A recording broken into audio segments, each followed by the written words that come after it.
John Lewis. And now Congressman Lewis.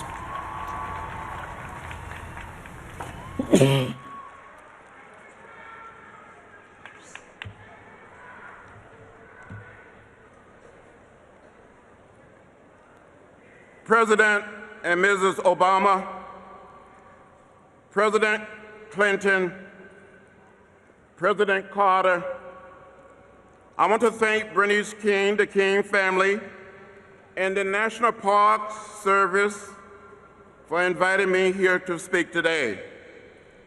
When I look out over this diverse crowd and survey the guests on this platform, it seemed to realize what Otis Redding sang about and what Martin Luther King Jr. preached about. This moment in our history has been a long time coming, but a change has come.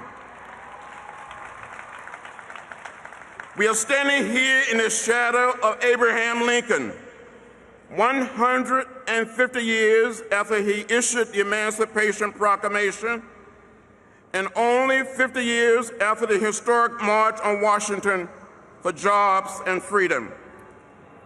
We have come a great distance in this country in the 50 years, but we still have a great distance to go before we fulfill the dream of Martin Luther King Jr. Sometimes I hear people saying nothing has changed. But for someone to grow up the way I grew up in the cotton fields of Alabama, to now be serving in the United States Congress, makes me want to tell them, come and walk in my shoes. Come, walk in the shoes of those who were attacked by police dogs, fire hoses, and nightsticks, arrested and taken to jail. I first came to Washington in the same year that President Barack Obama was born to participate in the Freedom Ride. In 1961, black and white people could not be seated together on a Greyhound bus. So we decided to take an integrated fashion ride from here to New Orleans, but we never made it there. Over 400 of us were arrested and jailed in Mississippi during the Freedom Ride. A bus was set on fire in Anniston, Alabama. We were beaten and arrested and jailed, but we helped bring an end to segregation in public transportation. I came back here again in June of 1963 with the Big Six as the new chairman of the Student Nonviolent Coordinating Committee. We met with President Kennedy, who said the fires of frustration were burning throughout America. In 1963, we could not register to vote simply because of the color of our skin. We had to pay a poll tax, pass a so-called literacy test, count the number of bubbles in a bar of soap, or the number of jelly beans in a jar. Hundreds and thousands of people were arrested and jailed throughout the South for trying to participate in the democratic process. Medgar Evers had been killed in Mississippi, and that's why we told President Kennedy we intended to march on Washington to demonstrate the need for equal justice and equal opportunity in America. On August 28, 1963, the nation's capital was in a state of emergency. Thousands of troops surrounded the city. Records was told to stay home that day. Liquor stores were closed. But the march was so orderly, so peaceful. It was filled with dignity and self-respect. Because we believe in the way of peace, the way of love, the way of nonviolence. People came that day to that march dressed like they were on their way to a religious service. As Mahalia Jackson sang, how we got over, how we got over.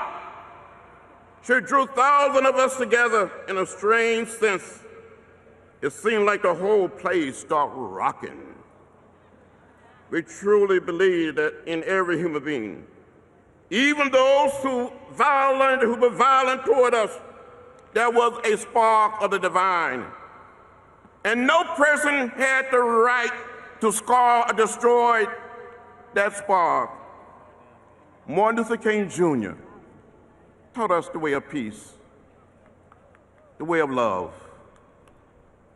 the way of nonviolence. He taught us to have the power to forgive, the capacity to be reconciled. He taught us to stand up, to speak out, to find a way to get in the way. People were inspired by that vision of justice and equality, and they were willing to put their bodies on the line for a greater cause, greater than themselves. Not one incident of violence was reported that day. A spirit had engulfed the leadership of the movement and all of its participants. The spirit of Dr. King's words captured the hearts of people not just around America, but around the world. On that day, Martin Luther King Jr. made a speech, but he also delivered a sermon. He transformed these marble steps of the Lincoln Memorial into a modern-day pulpit. He changed us forever. After the ceremony was over, President Kennedy invited us back down to the White House. He met us standing in the door of the Oval Office, and he was beaming like a proud father. As he shook the hands of each one of us, he said, "You did a good job. You did a good job." And he said to Dr. King, "And you had a dream." 50 years later, we can ride anywhere we want to ride. We can stay where we want to stay. Those signs that said white and colored are gone, and you won't see them anymore, except in a museum, in a book, on a video. But there's still invisible signs, barriers in the hearts of humankind that form a gulf between us. Too many of us still believe our differences define us instead of the divine spark that runs through all of human creation. The scars and stains of racism still remain deeply embedded in American society. Whether it is stop and frisk in New York or injustice in the Trayvon Martin case in Florida. The mass incarceration of millions of American immigrants hiding in fear in the shadow of our society, unemployment, homelessness, poverty, hunger, or the renewed struggle for voting rights. So I said to each one of us today, we must never ever give up. We must never ever give in. We must keep the faith and keep our eyes on the prize.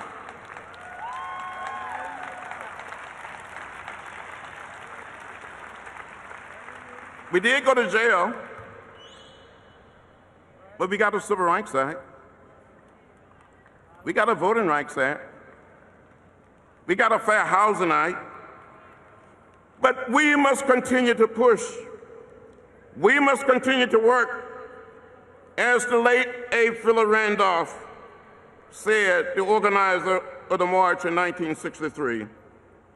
And the dean of the Civil Rights Movement once said, "We may have come here on different ships, but we all are in the same boat now." So it doesn't matter whether we're black or white, Latinos, Asian American, or Native American, whether we are gay or straight, we are one people, we are one family, we all live in the same house, not just the American house, but the world house. And when we finally accept these truths, then we will be able to fulfill Dr. King's dream to build a beloved community, a nation, and a world at peace with itself. Thank you very much.